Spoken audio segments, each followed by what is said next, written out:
दोस्तों, वीडियो को शुरू करने से पहले मैं बस एक ही बात बोलूँगा।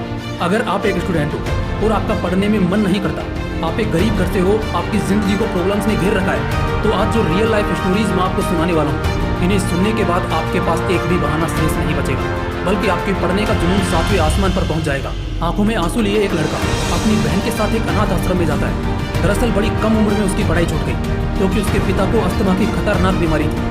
परिवार इतना ज़्यादा परेशान था कि पढ़ाई तो दूर, खाना खाने तक के पैसे नहीं थे। ऐसी परिस्थिति में आप ही बताओ उस छोटे से बच्चे पर क्या बीती होगी, क्योंकि महज 11 साल की उम्र में उसके पिता की मौत हो गई। यानी जिस उम्र में एक इंसान को अपने पिता की सबसे ज़्यादा जरूरत होती है, उस उम्र में इस लड़के के सिर से पिता का साया उठ गया। और माँ, जो एक बार खुद की जान ले लेगी, लेकिन कभी अपनी औलाद को खुद से अलग नहीं करेगी। मगर अब वो माँ भी क्या करती, क्योंकि वो अपनी औलाद को भूख से तड़पते नहीं देख सकती। इसलिए उस माँ ने अपने बेटे को, यानी उस लड़के को, उसकी बहन के साथ अनाथ आश्रम भेज दिया। एक दिन एक बड़े IAS अधिकारी का वहाँ आगमन हुआ। ये लड़का बस उस IAS को निहारता रहा, जिसकी चमक के सामने सब फीके पड़ रहे थे। इससे उसके मन में एक IAS बनने की लालसा पैदा हुई, और इसी लालसा को उसने बरकरार रखा। आगे चलकर उसने एक सरकारी स्कूल से पढ़ाई की, मगर जो IAS बनने का जुनून उसके अंदर था, उसने उसे कभी भी कम नहीं होने दिया, क्योंकि उसे मालूम था कि उसके जैसे और न जाने कितने अनाथ और बेसहारा लोग इस जिले में रहते होंगे, और शायद बड़ी मुश्किल से अपनी गुजर बसर करते होंगे, और अब उसे ही उनका मसीहा बनना होगा।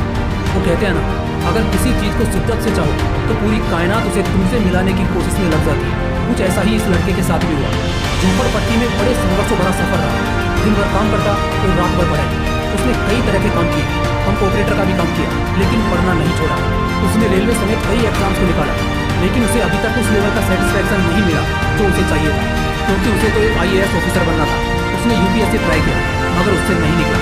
उसके बड़े भाई के सपोर्ट से उसने दोबारा ट्राई किया, मगर फिर भी उसका सिलेक्शन नहीं हुआ। उसके बाद तो उसके भाई ने भी उसे यही सलाह दी कि उससे नहीं होगा, उसे कुछ और देखना चाहिए। मगर वो कहता था कि उसे अनाथ आश्रम के हजारों दोस्तों के लिए एक इंस्पिरेशन बनना है कि गरीबी और बेचारापन सफलता के मोहताज नहीं होते। उसने एक बार प्री UPSC का एग्जाम दिया, और इस बार उसका सिलेक्शन हो गया। साल 2011 के सिविल सर्विसेज के एग्जाम में उसका ऑल इंडिया रैंक 226 आया। दोस्तों, उस शख्स का नाम है मोहम्मद अली सिहाब, जिसने वो कर दिखाया जिसे करने के बारे में सोचकर ही लोगों के पसीने आने लगते हैं, जबकि उनकी फाइनेंशियल कंडीशन अच्छी होती है। बड़ी बात यह नहीं है कि उसने इंडिया के सबसे टफेस्ट एग्जाम को निकाला, बल्कि इससे भी बड़ी बात तो ये है कि वो जिस परिस्थिति से निकल कर आया, उसमें एक नॉर्मल इंसान खुद को हालातों का मारा हुआ सोचकर अपने कदम पीछे ले लेता है। मगर वहीं जिनमें जिक्र होता है, वो बार बार इस सोच को गलत साबित करके लाखों लोगों के इंस्पिरेशन बन जाते हैं। उन्होंने अपने जीवन के इन तमाम संघर्षों को खुद बताया, जब उन्हें एक एनुअल फेस्ट में चीफ गेस्ट के तौर पर इन्वाइट किया गया था। उनके स्पीच में न केवल उनके संघर्षों की वो दास्तान थी, बल्कि उससे लड़ने की जो ताकत होती है, वो भी उनके शब्दों से साफ झलक रही थी। सोचो, अगर आंख न रही तो बड़ा सपना तो क्या, कुछ दूर तक देख पाना भी नामुमकिन हो जाता है। अब जरा इमेजिन करो उस शख्स के बारे में जिसने जब से होश संभाला कभी दुनिया नहीं देख पाया, क्योंकि महज 2 साल की उम्र में ही दवाइयों के रिएक्शन की वजह से उसकी आंखें चली गई। उसने बहुत ही कम उम्र में अपनी आंखों को खो दिया, और परिवार भी कोई रईस नहीं था। रिश्तेदारों और पड़ोसियों ने तो उस लड़के को किसी आश्रम में छोड़ आने तक की सलाह दी। परिवार गरीब जरूर था, मगर कमजोर नहीं। परिवार ने उस लड़के का मजबूती से साथ दिया।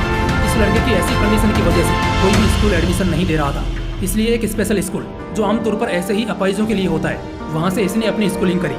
मगर पढ़ाई में ये बहुत ही अच्छा था, और इसी कारण इसे स्कॉलरशिप भी मिली, और बहुत ही कम पैसों में दिल्ली यूनिवर्सिटी से इसने पढ़ाई की। सोशल वर्क्स में मास्टर्स की डिग्री हासिल की, और फिर UPSC करने की सोची। मन में कई बार आया कि शायद नहीं होगा, लेकिन वो जिद्दी बनकर लगा रहा। कड़ी मेहनत और संघर्ष से 2015 में हुए UPSC एग्जाम में अपने पहले ही अटेम्प्ट में उसने इस एग्जाम को ऑल इंडिया रैंक 608 के साथ क्रैक किया और IAS बन गया।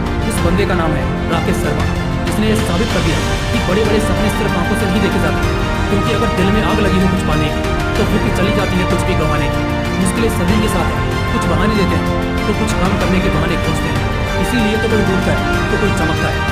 अगली कहानी है एक शशांक नाम के लड़के की, जिसने बचपन से ही आंखों में IAS बनने का ख्वाब सजा रखा था। वो जब 12वीं क्लास में था तो उसके पिताजी का निधन हो गया, जिससे आलमोस्ट उसका वो ख्वाब धुंधला पड़ गया। उसके बाद उसकी माँ खेती करने लगी। परिवार की हालत ऐसी हो गई थी कि पढ़ना तो दूर, ठीक से जी पाना भी मुश्किल हो रहा था।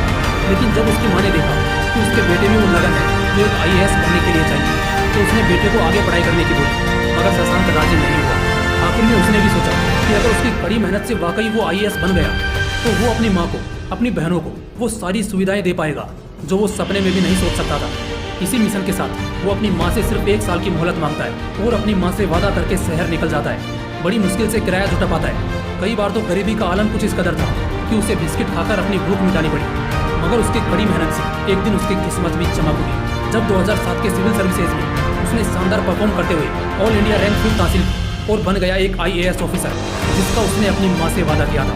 इतना सब कुछ सुनने के बाद इतना तो तय है कि तुम्हारे दिल में भी वो आग लग चुकी होगी कि एक दिन इतिहास तो रचना है। दोस्तों, हमेशा याद रखना, बेहतरीन दिनों के लिए बुरे दिनों से लड़ना पड़ता है। इससे डरना नहीं बल्कि इससे जीतना होता है, क्योंकि कामयाबी भीख में नहीं मिलती बल्कि इसे कमाना पड़ता है। दोस्तों, अगर वीडियो पसंद आया तो इस मोटिवेशनल विंग्स 2.0 को जरूर सब्सक्राइब कर लेना, क्योंकि यहाँ पर मोटिवेशन का तूफान ऐसे ही आता रहेगा।